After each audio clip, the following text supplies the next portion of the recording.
Shalom. First and foremost, above all things, I want to give all praises and honor and glory that's definitely due to Yahweh Ba'Shem, Yahweh Shai Ba'Shem, Rakah Kradash, from the Prophets in Babylon out of the Waco, Texas camp, affiliated with the branch of Prophets in Babylon, Tampa Bay, Florida. I'm your brother Atiat. I'd like to give a special double honors to the elders and apostles on down at Great Millstone, and peace and salutations to the elect. May the blessing of election be upon your household and you sincere brothers and you few sisters out there. And lesson for today, uh, embrace being a loner. And Lord willing, I hope and pray that this will be edifying. So, through the spirit of Yahweh Shem Yahweh Shai, I thought I'd do this video because I was inspired by the elder apostle Gabar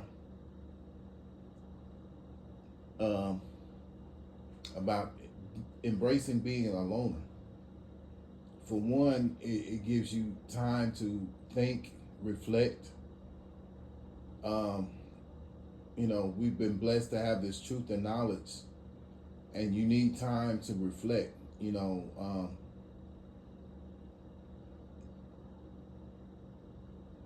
Meditate on the things that we're about to go through, as well as meditating on this knowledge. When you have a lot of distractions around you, people around you, especially if there's no benefit to this this walk that you're on, you have to let those people go. I mean, of course, you have to be circumspect. Some brothers come in, they had, they had families. Some brothers may be living with relatives. Some brothers may not have a place of their own. But the mindset is to embrace being a loner, because learning this truth and knowledge, you realize, you can, it's more conducive to your walk to be a loner, and you got to remember that we've been called into this walk and we're no longer of this world, man. So the Lord has chosen us or called on us to do this work, and we hope and pray that at the end of the day that the Lord will reward us by giving us those crowns of life. But you have to understand that we're not of this world, man. You have to embrace that. And before you come into this truth, the Lord was doing certain things. I remember Elder Apostle Tahar saying, in your walk, before you came into this truth, the Lord was setting you up to bring you in here. Everything that you went through, whatever experiences, were a benefit to the walk that we're on now. So it's something to really keep in mind, and that's something that really stuck with me, ever since I heard him, say that. And this is, when I started coming into the knowledge. So this is the book of John chapter 15, verse 19. If ye were of the world would love his own. But because ye are not of the world, but I have chosen you out of the world, therefore the world hated you. Yeah. You have people, these jakes out here who say, I chose God. Well, it doesn't work that way. The Heavenly Father, Yahweh Ba'Shem Yahweh Shai. Yahweh mean he is or he exists. And then you have the Son's name, which is Yahweh Shai, which means he that delivers. And so we clearly see that, you're chosen by Yahweh Ba'Shem Yahweh Shai, the Lord and His Son didn't choose you. So that takes that cuts people when they say that they've been they chose God. No, it don't work that way.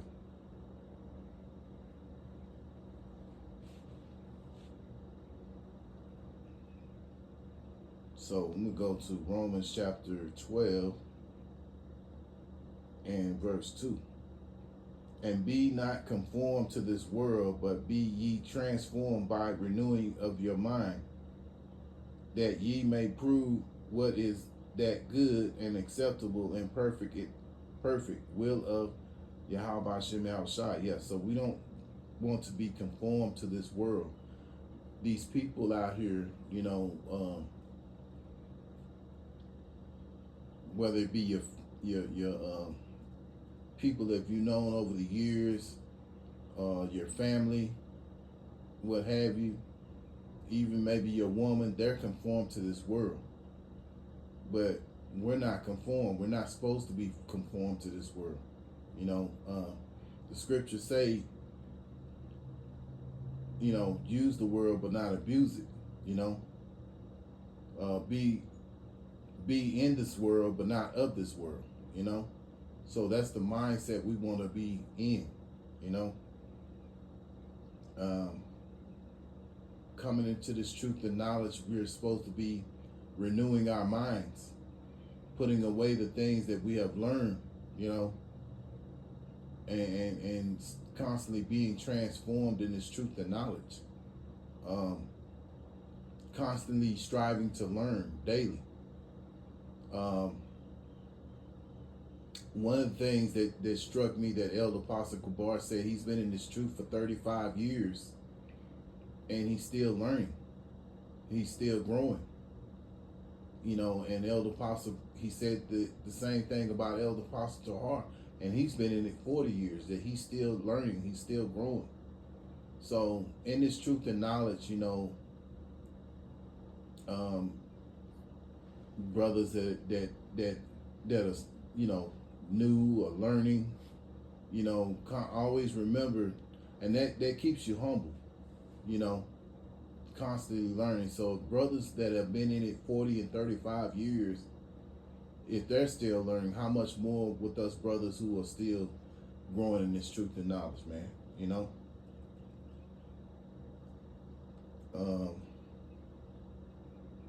1 John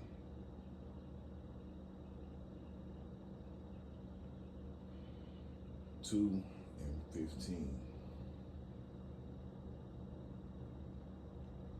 Love not the world, neither the things that are of the world. If any man love the world, the love of the Father, Yahweh Hashem Yahushua, is not in him. Yeah, so we have to learn, we can't love this world, man. We should hate this world, which we do. We hate the things that go on, having to get up every morning and go be around a bunch of heathens that don't believe in Yahweh Hashem Yahushua, being around a bunch of weirdos, moles,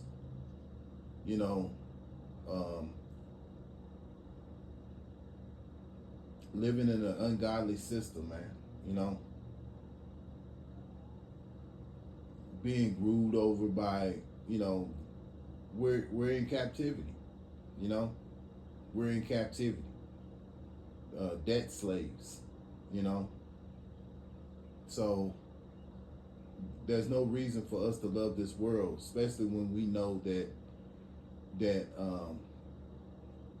there's a kingdom that's coming that's going to be of our benefit, that's going to be to the best of our, that's going to benefit us, it begins with Yahushua being the king. You got King, Yahushua as the king, King David, 144,000. So this is what we're looking for. That's why the scriptures say in Colossians chapter 3 and verse 2, set your affections on the things above. So we're thinking about this new this new kingdom that's gonna come. Not about this place. So we hate this place, but our people, these heathens, which they're heathens right now, they love this place. Their only hope is this place. That's why they still go out and vote and always talking about the community and all that kind of drive, which we know that the Lord is going to destroy this place, man.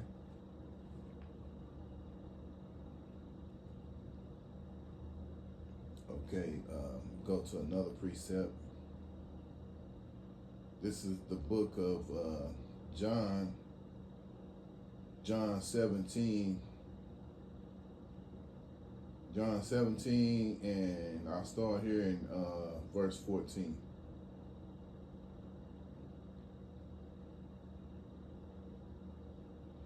I have given them thy word, and the world have hated them, because they are not of the world, even as I am not of the world. Yeah. So Yahweh Ba'Shem Yahweh Shai, well, this is in particular, this is Yahweh Shai speaking. Because Yahweh Shai is the word. He has given them the word. He's given us this word, right? And so, we go out here and we preach a doctrine that these people don't like. So, they hate it. And they hate us for doing it, But that's okay, because we realize when we're called into this thing, and we embrace it, and the Lord keeps the spirit on us, that we're not of this world, man. So the world hates those who are not of this world. If you're not doing the things that you used to do, the people stop coming around you, which is a benefit, because you want people around that's if they're gonna be around people that are a benefit to your walk, not people who are not, a benefit to your walk. It's like going in a desert. When you're in that desert, you pack supplies, what have you, but as the further along as you get into the desert, you realize you have to take a lot of that stuff off of you, because if not, it's going to be a burden to continue to carry that load. So you have to start, letting go of a lot of things, And the same thing with this walk that we're in. If you're around certain people that are no benefit to your walk, you have to let them go, man, So another reason why you embrace being alone, so you can understand and meditate upon this word, man. Verse 15, I pray not that thou should take them out of the world, but that thou should keep them from the evil. Yeah, and there's a lot of evil going on in this earth right now. This is why when we go out, we pray that Yahweh Ba'Shem Yahweh Shai protects us, going to and fro our destinations. And, we're at work or wherever we're going, that he protects us from the wickedness that goes on around,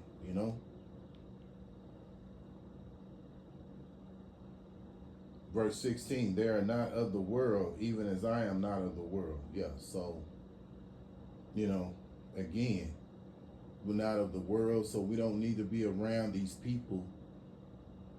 Try to limit your association around these people, as much as possible. I don't care if it's your family, your people you've known over the years or what have you. You want to limit your association around these people, man, because they're no benefit to your walk. They're not calling on Yahweh Ba'Shem Yahweh Shai, but you are. So, and the Lord has chosen you out of this world, man, And so, Lord has called you in, so it's best that you do the best that you can, and hope that Yahweh Ba'Shem Yahweh Shai has mercy on you, on us all, to get up out of here, Lamentations chapter 3, and I'll start here in verse 27. It is good for a man that he beareth the yoke in his youth. Okay, that yoke is talking about this truth and knowledge, man. You know, the responsibility, you know, of having this truth and knowledge. And this goes back to the point I was saying about, you know, embracing being a loner. He sitteth alone and keepeth silence, because he have borne it upon him. Yeah, so when you think about it, the prophets, they would go out and preach and teach, and after that they would go somewhere and they'd be alone. You know, why would you want to be around people that are not in the truth of knowledge? You know, that's why, you know, we get out and we go to the camps and things of that nature. You know, we around brothers, we, you know, we feel good about that. That renews your spirit. That's why the scriptures tell you how happy it is for brethren to dwell together, because you as one in this walk. You know, you may not always have the same things in common outside of this truth and knowledge, but you can come together as one when it comes to this truth and knowledge, man. So it's something to you know, it's something to really think about, really meditate on, because we're coming into a time like no other, and all the more reason to embrace being alone, man. You know, meditate on the things that are about to come up. You know, meditate and understand in this walk, you know, what you're involved in, recognize it, and continue to grow in this truth and knowledge. So Lord willing, I hope and pray that this is an edifying lesson. Once again, I want to give all praises and honor and glory that's definitely due to Yahweh Ba'ashem, Yahushai Ba'ashem, Rakah Kodash. Special double honors to the elders and apostles on down at Great Millstone, and peace and salutations to the elect. Until the next time, Lord willing, I'll say Shalom.